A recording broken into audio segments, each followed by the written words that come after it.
वैसे गवर्नमेंट की तरफ से तो इतनी महंगाई होती भी नहीं है जितनी कुछ हरामी दुकानदार कर देते हैं। मतलब अगर गवर्नमेंट किसी चीज पर 10 रुपए बढ़ाती है तो कुछ हरामी दुकानदार अपनी तरफ से 20 रुपए बढ़ा देते हैं। और जब इनसे कहो कि भाई गवर्नमेंट ने तो 10 रुपए बढ़ाए हैं, आप 20 रुपए ऊपर क्यों ले रहे हो, तो ये भरोसे वाले कहते हैं कि भाई पीछे से ही महंगा आ रहा है, तो मेरी जान तू पीछे से ले ही क्यों रहा है। भाई जब तेरी पीछे से लेने की इतनी कैपेसिटी नहीं है तो आगे से ले ले। समझ रहे हो? समझ रहे हो? अब कब्ज की वजह से लोग डॉक्टर के पास जाने के बजाय सिगरेट क्यों पीते हैं ये भी मैं आपको बताता हूँ। यार अगर आपको कब्ज है और आप किसी डॉक्टर के पास जाओगे तो पहले उस डॉक्टर की फीस दो, फिर दवाई खरीदो, और इन सब में कम से कम 300-400 रुपए तो लग ही जाते हैं। लेकिन जब ये काम 5 रुपए वाली कैप्सूल से हो रहा है तो मैं हुतिया हूँ जो डॉक्टर के पास जाऊंगा। लेकिन अफसोसनाक बात यह है कि कैप्सूल भी अब 5 रुपए की नहीं रही बल्कि 15 की हो गई। अब गरीब आदमी कहाँ जाएगा भाई। मतलब क्या गरीब आदमी को खुलकर हगने का भी कोई हक नहीं है। काहे घबराए, काहे घबराए, सर जो तेरा टकराए, का दिल डूबा जाए, आजा प्यारे पान हमारे, काहे घबराए, काहे घबराए। हाँ तो कैसे कट रही है आपकी जिंदगी। तो आज हम बात करने जा रहे हैं पाकिस्तान की बढ़ती हुई महंगाई की। जिस स्पीड से सलमान नुमान के सब्सक्राइबर्स बढ़ रहे हैं उसी स्पीड से पाकिस्तान में महंगाई बढ़ रही है। बाकी सलमान नुमान के बढ़ते हुए सब्सक्राइबर्स की हम किसी और दिन डिटेल में बात करेंगे। इसके अलावा इस वक्त पाकिस्तान में सब कुछ ही महंगा है, लेकिन सबसे ज्यादा बात सिगरेट और पेट्रोल की हो रही है। इसलिए मैं भी खास तौर पर इन दो चीजों को ही टारगेट करूंगा। सिगरेट से ज्यादा पेट्रोल पंप के हालात खराब है। वहाँ किसी को भी बिना मास्क के अलाउ नहीं कर रहे, किसी वायरस या बीमारी की वजह से नहीं, बल्कि पेट्रोल महंगा ही इतना हो गया है कि इसे सूंघने के भी पैसे लग रहे हैं। कल ही मैं 50 का पेट्रोल डलवाने गया था। अब मैं उस 50 के पेट्रोल को बाइक में डलवाने के लिए से पेट्रोल का ढक्कन खोल कर खड़ा हुआ था, लेकिन उस भरोसे वाले ने पेट्रोल बाइक में डालने के बजाय एक कपड़े में 2 कतरे डालकर मुझे सुंघा दिया। मतलब मैं मानता हूँ यार पेट्रोल महंगा हो चुका है, लेकिन मेरे 50 रुपए की इस तरह से तौहीन करना कहाँ का इंसाफ है। मैं गवर्नमेंट से दरख्वास्त करता हूँ कि जैसे तौहीन अदालत पर फौरन एक्शन लिया जाता है, वैसे ही तौहीन 50 रुपए पर भी फौरन एक्शन लिया जाए, ताकि पेट्रोल पंप वाला आइंदा किसी गरीब के 50 रुपए की तौहीन करने से पहले 10 बार सोचे। अच्छा ठीक है।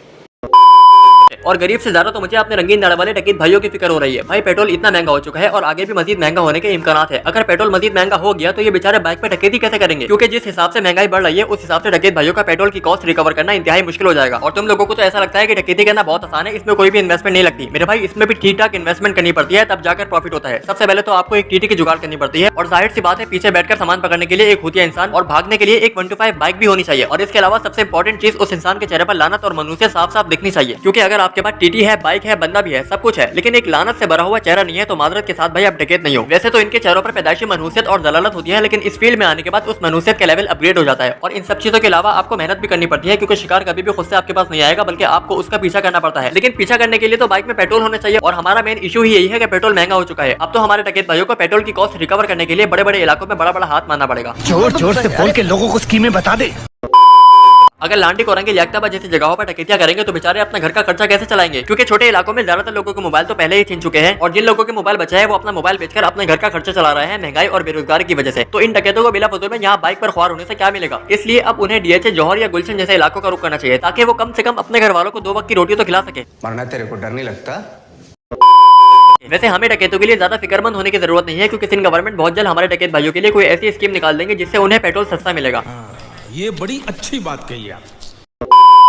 अब सिगरेट के बारे में तो मैं क्या ही बात करूं यार। आटा, दालें और चीनी महंगी होने पर भी हमें इतना दुख नहीं हुआ था जितना सिगरेट महंगी होने पर हुआ है। दिल तो कर रहा है सब कुछ छोड़कर ऐसी जगह पर भाग जाऊं जहां सिगरेट सस्ती हो। मतलब 2 रुपए में आने वाली कैप्सूल 15 रुपए तक चली गई। कैसे बर्दाश्त करूंगा भाई मैं ये सब। पहले तो जब मैं किसी से सिगरेट मांगता था तो वो फटाफट दे दिया करता था, लेकिन अब कौन देगा भाई। मेरे बचपन के दोस्त ने भी मुझे सिगरेट देने से साफ साफ इनकार कर दिया। कहता है कि भाई जान मांगोगे तो जान दे दूंगा, लेकिन सिगरेट का मजाक नहीं करो। अबे भूतने वाले, अगर तेरी जान देने से ही मेरा स्ट्रेस खत्म होना होता तो मैं तुझे बचपन में ही मार चुका होता। लेकिन ऐसा नहीं है भाई, सिगरेट का अपना ही मेयार है। चीटिंग करता है तू, चीटिंग करता है तू। और जो लोग ये कहते हैं कि आजकल के लोग सिगरेट सिर्फ मजे के लिए पीते हैं, उनसे मैं कहना चाहता हूँ कि भाई आपकी सोच बिल्कुल गलत है। इंसान सिर्फ मजे के लिए या कूल बनने के लिए सिगरेट नहीं पीते। कुछ लोग अपने फ्यूचर की टेंशन में पीते हैं, कुछ लोग अपना गम भुलाने के लिए पीते हैं, और कुछ लोग तो कब्ज की वजह से पीते हैं। क्या बात करते हैं यार।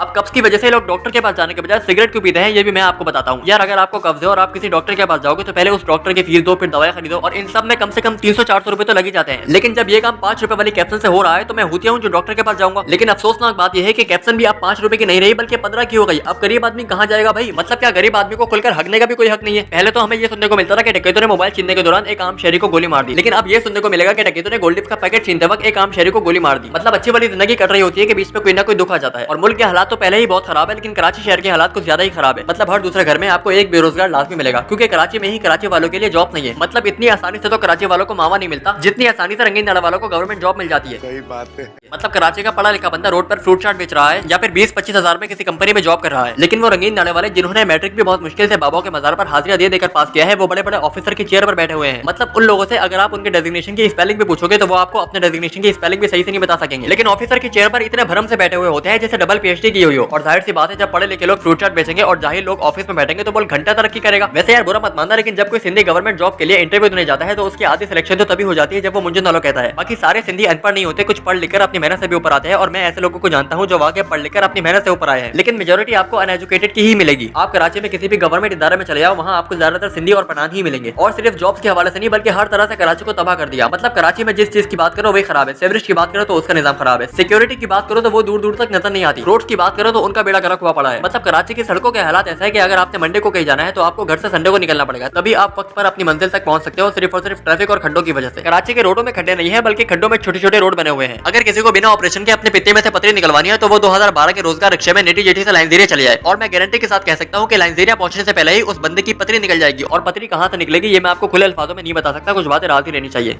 ये राज भी उसी के साथ चला गया सर। और इसके अलावा कराची की सड़कों पर आप बावजू होकर लांडी से गोरंगी तक भी नहीं जा सकते, क्योंकि रास्ते में आपको ऐसे ऐसे बगैरत लौंडे मिलेंगे जो आपके मुंह से जबरदस्ती गाली निकलवा देंगे। अब जाहिर सी बात है, अगर मैं रोड पर सीधे जा रहा हूँ और अचानक से कोई शपाटर मुझे ओवरटेक करता हुआ चले जाए तो मैं उसे गाली ही दूंगा ना, फ्लाइंग किस थोड़ी दूंगा।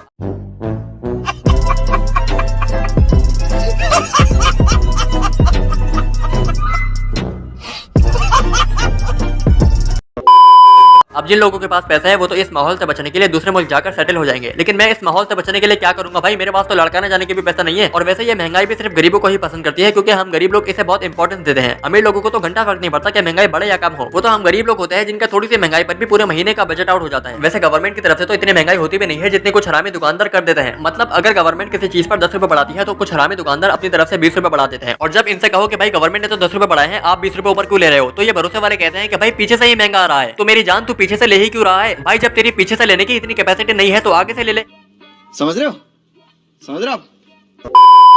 यार महंगाई की जिम्मेदार सिर्फ गवर्नमेंट नहीं होती, बल्कि कुछ हरामी दुकानदार भी इसके जिम्मेदार होते हैं। ये लोग पहले बहुत सारा माल खरीदकर अपने स्टॉक में रख लेते हैं, और जब मार्केट से वो चीज शॉर्ट हो जाती है फिर ये लोग उसे महंगे रेट में सेल आउट करते हैं। और इसकी सबसे बड़ी मिसाल आपको रमजान में देखने को मिलेगी। अब इसमें तो गवर्नमेंट ने कुछ नहीं किया ना। हाँ, ये बात सच है कि अभी जो महंगाई बढ़ रही है वो टैक्सेस में इजाफे की वजह से बढ़ रही है, और जाहिर है टैक्सेस में इजाफा गवर्नमेंट की तरफ से ही हो रहा है, लेकिन आवाम भी कुछ कम नहीं है। जब मुल्क में कोरोना वायरस चल रहा था तो मास्क की कीमतें गवर्नमेंट ने नहीं बढ़ाई थी, बल्कि मुझ जैसे और आप जैसे ही किसी आम शहरी ने बढ़ाई थी। बेकार है भैया, मैं तो टूट गया।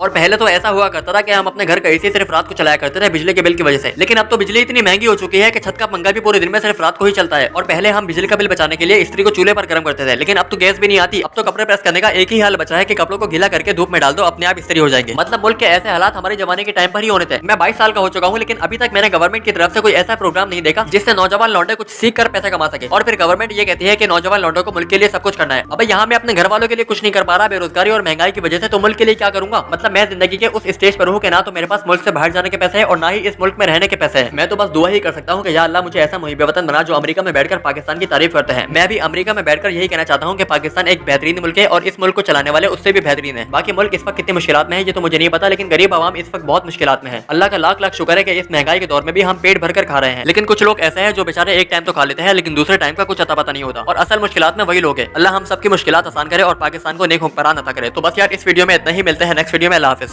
ITUSS की टोपी उसके सर पे ना रहे, हम गहराई है और ये महज सिर्फ किनारे। हम गहराई है बेटा कोई 10 साल से, मैंने लिखे सिर्फ रियल लाइफ हाथ से आज से।